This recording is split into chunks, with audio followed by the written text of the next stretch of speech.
भारत में संवैधानिक पदों पर बैठे दिग्गज नेता रातों रात गायब हो जाते हैं, जैसे कोई भूत प्रेत की कहानी चल रही हो। पूर्व उपराष्ट्रपति जगदीप धनखड़, जो कभी मोदी सरकार के करीबी माने जाते थे, इस्तीफा देकर अचानक गायब हो गए हैं। स्वास्थ्य का बहाना देकर उन्होंने पद छोड़ा, लेकिन उसके बाद से उनका कोई अता पता ही नहीं है। वे सुरक्षित भी हैं या नहीं, ये भी किसी को पता नहीं है, या फिर मोदी सरकार ने उन्हें चुप कराने के लिए गायब करा दिया है। इसकी शंका अब ज्यादा होने लगी है लोगों को। और अब गायब होने वाले लोगों की इस लिस्ट में जुड़ गए हैं पूर्व मुख्य चुनाव आयुक्त राजीव कुमार, जिनके बारे में अफवाहें हैं कि वे देश छोड़कर माल्टा भाग गए हैं। क्या यह संयोग है या साजिश या फिर कोई गहरा राज? क्योंकि मोदी राज में ये गायब होते नेता और प्रशासनिक अधिकारी क्या बता रहे हैं कि लोकतंत्र की हत्या हो रही है और सत्ता के आला कमान सब कुछ दबाने पर तुले हैं। जी हां, जगदीप धनखड़, पूर्व उपराष्ट्रपति, जो 2022 में उपराष्ट्रपति बने थे, जुलाई 2025 में अचानक इस्तीफा दे देते हैं। वजह बताई जाती है स्वास्थ्य, लेकिन इस्तीफे के बाद से वे हैं कहां, कोई नहीं जानता। शिवसेना उद्धव गुट के नेता संजय राउत ने तो अमित शाह को चिट्ठी लिखकर पूछा कि धनखड़ कहां हैं, क्या वे सुरक्षित हैं?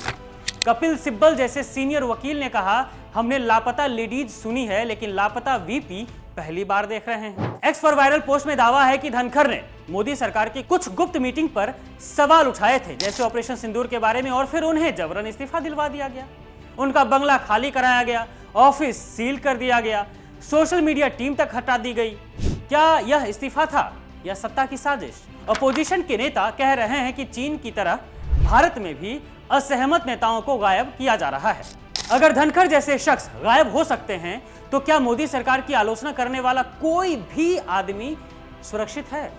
नहीं है। अब बात पूर्व चुनाव आयुक्त राजीव कुमार की करते हैं। वे मई 2022 से फरवरी 2025 तक मुख्य चुनाव आयुक्त रहे और उनके दौर में लोकसभा चुनाव 2024 हुआ। राहुल गांधी ने तो वोट चोरी का बम फोड़ दिया था। राहुल ने कहा था कि मोदी सरकार के इशारे पर चुनाव आयोग वोटर लिस्ट में धांधली करता है, वोट चोरी होती है। और ये आरोप जिस चुनाव पर लगे, उस वक्त राजीव कुमार ही चुनाव आयोग के बॉस थे। लेकिन अब रिटायरमेंट के बाद वे कहां हैं? कुछ एक्स पोस्ट्स में दावा है कि वे भारत छोड़कर माल्टा चले गए हैं, नागरिकता ले ली है उन्होंने वहां की। कुछ एक्स यूजर का कहना है कि राजीव कुमार आरएसएस के वर्कर थे और चुनावी धांधली में शामिल थे। ऐसे में सवाल यह है कि अगर राजीव कुमार निर्दोष हैं, तो क्यों नहीं सामने आकर मोदी सरकार की झूठी पोल खोल रहे हैं?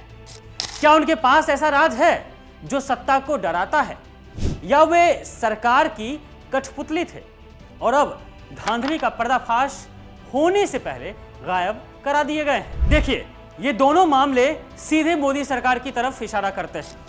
धनखड़ कभी बीजेपी के करीबी थे, लेकिन इस्तीफे से पहले उन्होंने अपोजिशन से मीटिंग्स की, जैसे मल्लिकार्जुन खड़गे और अरविंद केजरीवाल से।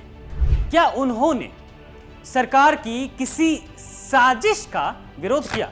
और राजीव कुमार का वोट चोरी के आरोपों के बीच गायब होना संदेह तो पैदा करता है। क्या वे स्वेच्छा से गायब हैं, या मोदी राज में असहमत लोगों को जबरन गायब कराया जा रहा है?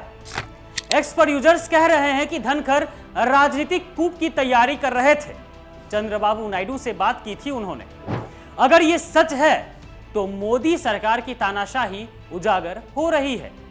और यह भी सच है कि गायब होते नेता बता रहे हैं कि दाल में कुछ काला नहीं, बल्कि पूरी की पूरी दाल ही काली हो चुकी है।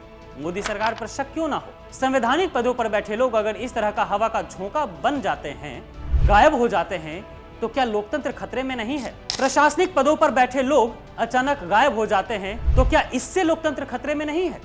अपोजिशन को जोरदार सवाल उठाने चाहिए, जो वो उठा भी रहा है। जांच की मांग करनी चाहिए, जो की भी जा रही है। लेकिन सवाल यह है कि क्या धनखड़ और राजीव कुमार सुरक्षित हैं, जिंदा हैं, कहां हैं? या सत्ता ने उन्हें चुप करा दिया है, वो भी गायब कराकर? सच्चाई सामने आनी चाहिए, वरना यह सिलसिला जारी रहेगा। मोदी जी, जवाब दीजिए, धनखड़ और राजीव कुमार कहां हैं? क्योंकि जनता सब देख रही है और वक्त आने पर हिसाब भी जनता खुद ही ले लेगी।